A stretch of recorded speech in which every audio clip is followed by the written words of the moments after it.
Hey, what's going on, friends, family? My name is Skylent, and today we're talking about a game that might be dead on arrival, one that I hyped up continuously, specifically with like multiple videos, streams, multiple first looks, put it in tons of top 10s. It was just a really hype and exciting game, and that's SpellBreak. But now it was just announced that it will officially be free to play because like it totally was going to be free to play, and I used to put it in free to play lists, but then it became dubious.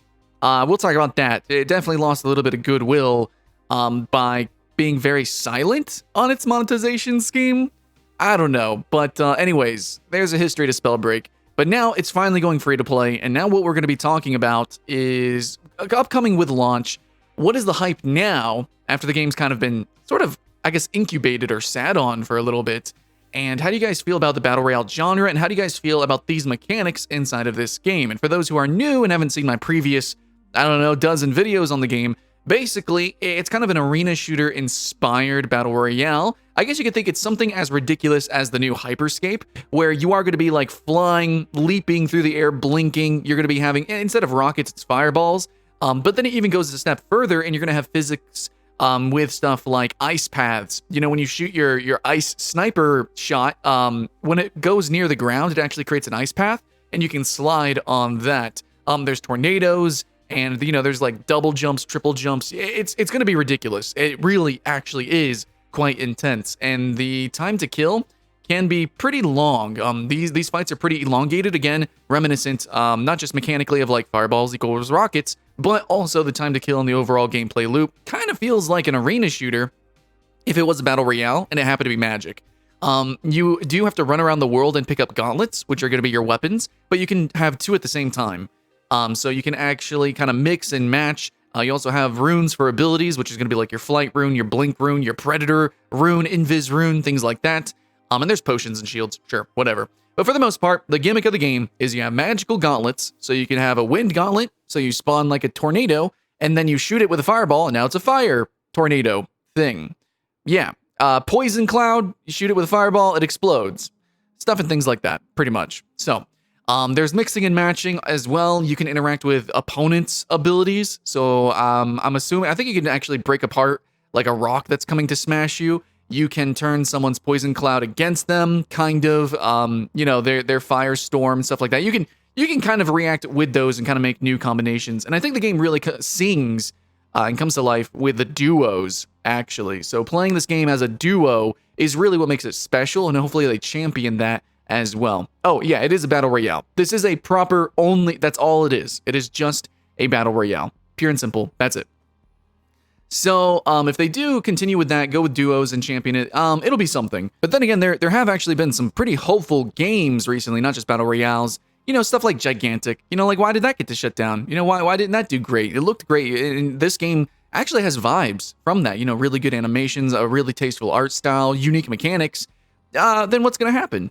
Even now, especially with all this competition with battle royales, it's like, oof, you know, it's like, how is it going to actually compete for time? And now we've got a brand new game, Hyperscape, which is also kind of breaking into that sort of movement shooter territory. But this is Magic. It's magic and bullshit, and it's got a cartoon cel-shaded art style, so some people probably will get into it, especially if you're coming from MMOs, and you kind of almost want like a battleground style vibe feel. But it is a battle royale. That does change some things. And I do have some complaints about it. But let's go ahead and talk about really the controversy with SpellBreak. So you know what it is now. It's stuff and things. Okay, it looks cool, neat, right? Some competition. But the big kicker here, guys, is that this is it's totes really a PC game. But they have taken their time to put it on the Switch. Yep, launching on Switch. On the Xbox and on the PS4. And it also will be on PC, and it will all be coming as free to play. This reminds me a lot of Dauntless, where Dauntless for a while actually parallels entirely because that's also a game that was bought out by Epic. It was a game that really kind of stagnated, at least when it came to its launch. But then when it did launch on all these platforms as free to play, holy crap, you know, it actually boomed and a lot of people were excited. But then I think that there wasn't enough content still, and now people don't really talk about Dauntless, which is sad. Because it's supposed to be games as a service. So what's up? Where's the hype? SpellBreak is the same. It was really hyped when it was first announced and the beta first hit when it was on Steam, and then Epic bought it and everyone's like, ooh, all right, not going to do that. Same thing happened with the Cycle. What's going on with Diabolical? There's actually a lot of games that were bought by Epic that were supposed to be free to play. That's like, okay, what happened? Where's the hype? But SpellBreak, they're going to launch on all these different platforms. Supposedly, it's supposed to be a more refined experience, but in the end, there's just sort of like a lack of goodwill now because it was supposed to be free to play. It's a battle royale, and you need a lot of players to really refine it, but you put it on Epic, and now it's going to be on consoles. So I don't know. And it's just now coming free to play, and it's been a good bit. Okay, it's been at least a year since we've really even considered this as a serious contender. So it's just, when excitement, when energy kind of fades away, it's really, really hard to claw your way back. Not impossible. It has been done. Albion Online recently did it as well. So it's possible. And it looks like their free-to-play trailer actually is getting some traction compared to the rest of their YouTube videos and the rest of their trailers. So pushing free-to-play, pushing competitive duos, and showing that off, I think, is the way to go. Now, they are really entwined with their community. They constantly show community montages, and they have community members actually make videos with them.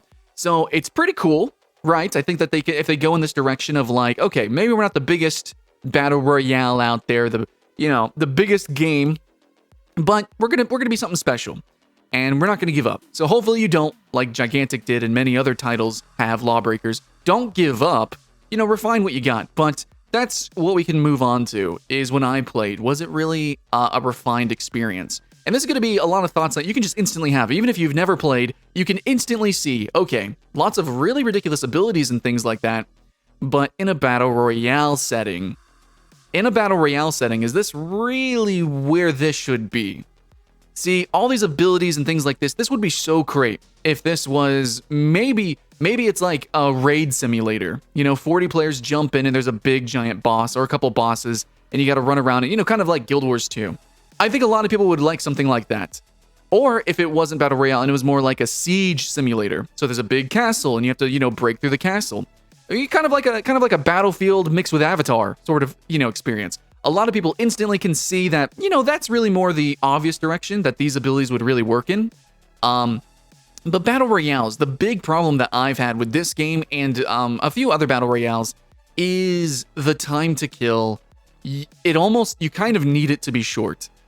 Now, you can have some playability like in Apex, but still in Apex it's really snappy, and it's the team play that allows it to kind of even out.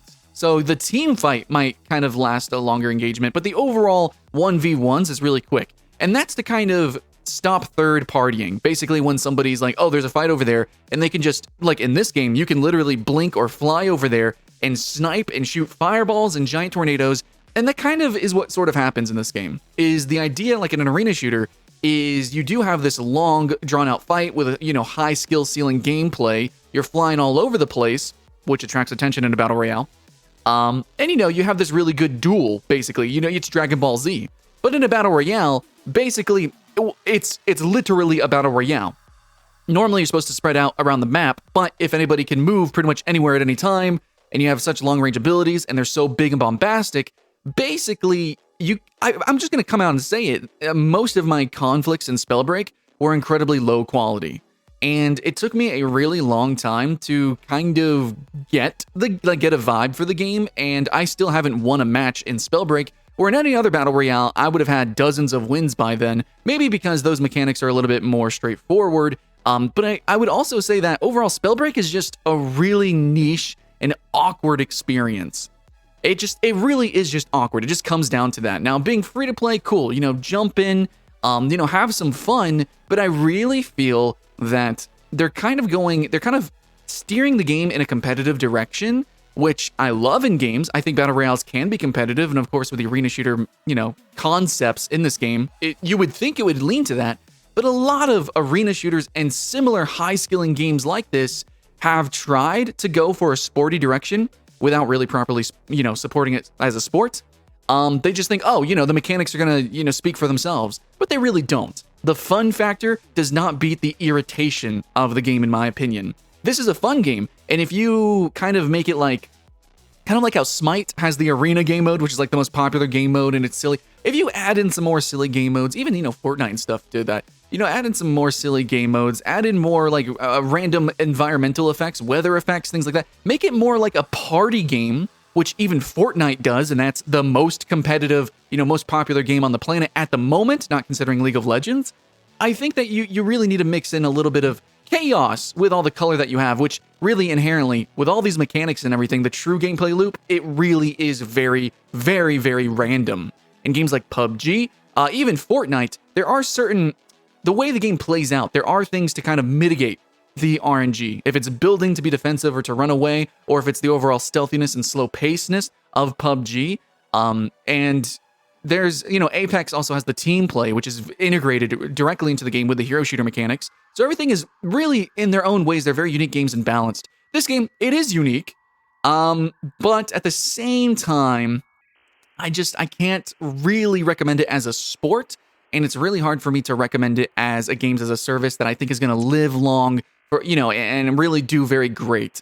I think that, even a game like Hyperscape with a AAA publisher with a unique gimmick and everything, even that game, a lot of people are dubious of. So pretty much the thoughts, if you guys just want to know, if you guys can't tell, if you guys haven't done too much research on SpellBreak, the general consensus on SpellBreak is, it's a unique game that looks really cool, but in practice, there's something kind of broken about it.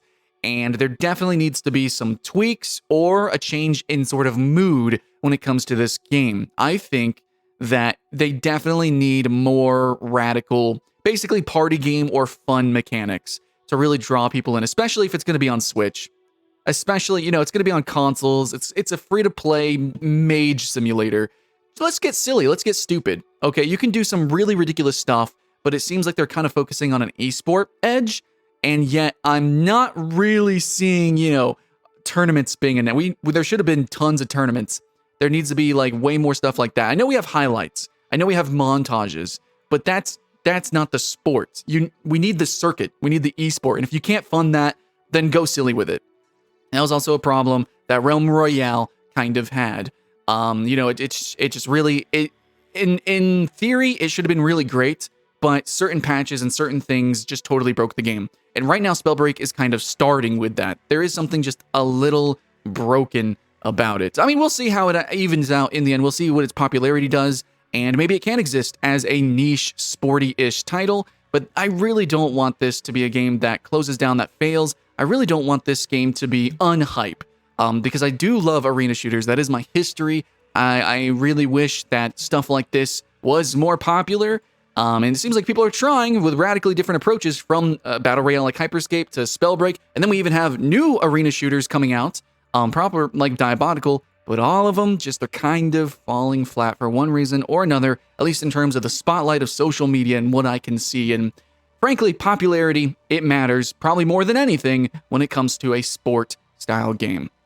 So that's pretty much it, guys. It's going free to play, and it's launching soon-ish, I guess, but it's taken a little bit too long. And I don't think there's enough changes and enough, special new stuff to kind of sell people on getting the game. I think its popularity is going to wane, and I don't know if it's going to be like the heavy hitter that it could have been if it kind of just launched itself earlier and just really just ran with it. That's just what I'm saying. What do you guys think? There is the quote I'll end you with that, a delayed game is eventually good, but, a bad game is forever bad, or whatever, a rushed game is forever bad, some bullshit like that.